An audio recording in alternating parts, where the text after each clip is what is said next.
മനസ്സിലായി. എടാ മോനെ, അങ്ങനെ അങ്ങ് പോയാലോ? വായി തോന്നിയതൊക്കെ വിളിച്ചു പറഞ്ഞു അങ്ങനെ അങ്ങ് പോവാന്ന് കരുതിയോ? നീ എന്നെ കുറിച്ച് പറഞ്ഞോക്കെ, എന്റെ മുഖത്ത് നോക്കി പറ. ഞാൻ കൊടുത്തതിനേക്കാൾ ഒറിജിനലോ? ലച്ചുവിന് മുത്തുമാല വാങ്ങിച്ചു കൊടുക്കാനാണോ പോകുന്നത്? കയ്യിൽ 10 പൈസ ഇല്ലെങ്കിലും അഹങ്കാരത്തിന് ഒരു കുറവുമില്ല. ഋഷിക്ക് അവിടെ ഒരു സീൻ ഉണ്ടാക്കാൻ ഒരു താല്പര്യമില്ലായിരുന്നു. പക്ഷേ ശരത് ഇങ്ങനെ ചൊറിഞ്ഞു വരുന്നത് കണ്ടപ്പോൾ അവനും ദേഷ്യം വന്നു. എത്ര നേരം ഒരാൾ ഇത്രയും മോശമായി പറയുന്നതും കേട്ടിരിക്കാൻ ഒരു മനുഷ്യന് കഴിയാം? ഋഷി പ്രതികരിച്ചു. ഇത്രയും നേരം ഞാൻ മിണ്ടാ നിന്നത് എന്റെ മാന്യത, അത് നിന്നോടുള്ള ബഹുമാനം കൊണ്ടൊന്നുമല്ല. ദേ, ഈ ശ്രീലുവിനെ ഓർത്തിട്ടാ. ഇനി നീ ഇവളെ ചുറ്റിപ്പറ്റി നിൽക്കുന്ന ഞാൻ കണ്ട പൊന്നു മോനെ ശരത്തെ, നീ തീർന്നു.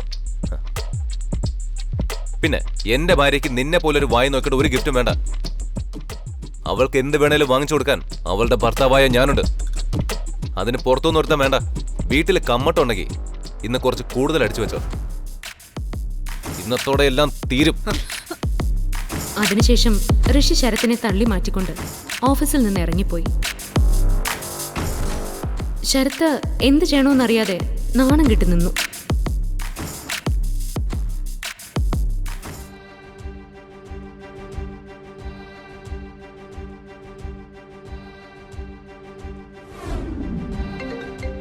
മനസ്സാകെ ഡിസ്റ്റർബ്ഡ് ആയിരിക്കുമ്പോഴാണ് ഋഷിയുടെ ഫോണിലേക്ക് ആ കോൾ വന്നത്.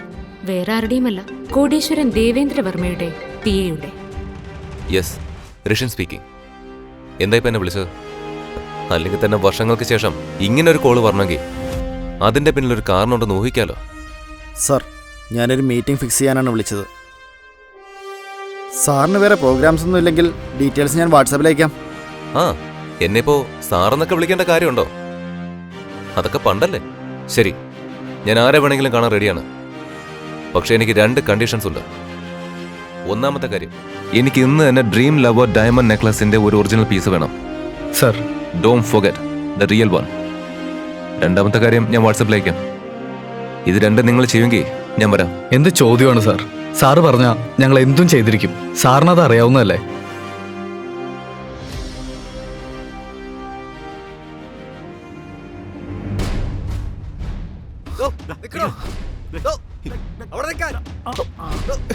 എങ്ങോട്ടാണ് ഇടിച്ചു കയറി പോകുന്നത്? നിന്നെ പോലുള്ള ലോക്കലുകൾക്ക് പറ്റിയ സ്ഥലമല്ലേ ഇത്? ഇറങ്ങി പോടാ. ചേട്ടാ, ഞാനിവിടെ വലിഞ്ഞു കയറി വന്നതല്ല, ഗസ്റ്റ് ആയിട്ട് വന്നതാ. ഫാമിലി കെട്ടുവത്. ഞാനിവിടെ നിന്ന് സമയങ്ങളല്ലേ? ഇത് വലിയ വലിയ ആളുകൾ വരുന്ന ഹോട്ടലാ, അല്ലാതെ നിന്നെ പോലുള്ള അലവലാദികൾക്ക് വേണ്ടിയുള്ളതല്ല. ഇറങ്ങി പോടാ. ഇതും പറഞ്ഞുകൊണ്ട് സെക്യൂരിറ്റി അവനെ പിടിച്ചു തള്ളുന്നു.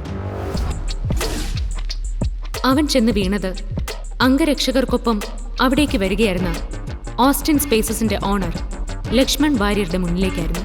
ഉടൻ ലക്ഷ്മൺ വാര്യർ ദേഷ്യത്തോടെ സെക്യൂരിറ്റിയോട് ചോദിച്ചു, എന്താണ് ഇതൊക്കെ? ആരാ ഇവൻ? എന്റെ സാറേ, ഈ അലവലാതി അകത്തേക്ക് വരണമെന്ന് പറഞ്ഞ് ബഹളം വെക്കുക. ഇപ്പൊ മാറ്റി തരാം.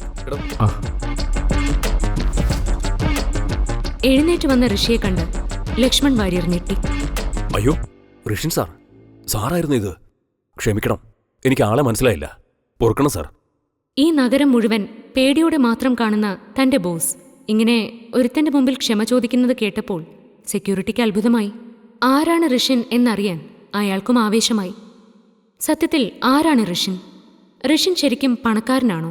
പിന്നെന്തിനാണ് അവൻ എല്ലാവരുടെയും മുമ്പിൽ ദരിദ്രനെ പോലെ ജീവിക്കുന്നത്? ന്യൂ ഇയർ ആഘോഷങ്ങൾ നടക്കുന്നതിനിടയിൽ തന്റെ ഭാര്യയ്ക്ക് വിലയേറിയ ഒരു ഗിഫ്റ്റ് സമ്മാനിക്കുകയാണ്. അത്രയും വിലയേറിയ ഒരു ഗിഫ്റ്റ് നൽകാനുള്ള ത്രാണി തന്റെ ഭർത്താവിനില്ലെന്ന് ശ്രീലക്ഷ്മിക്ക് അറിയാം.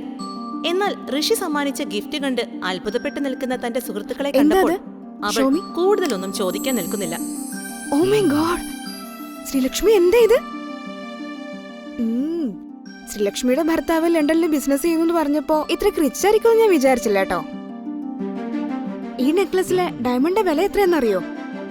ശ്രീലക്ഷ്മി, ഋഷി സാറിനെ നേരത്തെ ഞങ്ങൾക്ക് പരിചയപ്പെടുത്തി തരേണ്ടതായിരുന്നു. എക്സ്ക്യൂസ് മീ ഋഷി. നോക്കട്ടെ. ഋഷി, നിനക്ക് എവിടുന്നോ ഇത്രയും വില കൂടിയ ഡയമണ്ട് നെക്ലസ് വാങ്ങാനുള്ള കാശ് കിട്ടിയ? വെറുതെ ചിരിക്കാതെ നീ കാര്യം പറയുന്നുണ്ടോ? നീ ആരുടെ അടുത്തെങ്കിലും കടം വാങ്ങിയതാണോ? അതോ നീ എവിടെന്നെങ്കിലും മോഷ്ടിച്ചോ? അല്ലാതെ നിനക്ക് എവിടുന്ന് ഇത്രയും കാശ്? നീ ഒന്ന് മാത്രം അറിഞ്ഞാൽ മതി ശ്രീലക്ഷ്മി. നിനക്ക് ഞാൻ തന്ന ഈ ഡയമണ്ട് നെക്ലസിലെ ഓരോ അംശവും എന്റെ കാശ. ധൈര്യമായി നീ അത് കഴുത്തിലിട്ടോ. ചോദ്യം ചെയ്യാൻ ആരും വരില്ല. പറയുന്നത് ഋഷിയ, ഋഷിൻ വർമ്മ. ഇത്രയും നാൾ ശ്രീലക്ഷ്മിയുടെയും ദേവയാനി അമ്മയുടെയും ആട്ടും തുപ്പും കൊണ്ട് കഴിഞ്ഞുകൂടിയ ഋഷിനായിരുന്നില്ല ശ്രീലക്ഷ്മിയുടെ മുൻപിൽ ഇപ്പോൾ സംസാരിച്ച ഋഷി. അത് ശ്രീലക്ഷ്മിക്കും മനസ്സിലായി. ഇത്രയും നാൾ എല്ലാവരിൽ നിന്നും അവഗണനകളും അപമാനങ്ങളും മാത്രം ഏറ്റുവാങ്ങിയ ഋഷിൻ താൻ ആരാണെന്ന് ലോകത്തോട് വിളിച്ചു പറയാൻ പോവുകയാണോ? ഈ കഥ തുടർന്ന് കേൾക്കുന്നതിനായി ഇപ്പോൾ തന്നെ പോക്കറ്റ് FM ആപ്പ് ഇൻസ്റ്റാൾ ചെയ്യൂ. Link in description.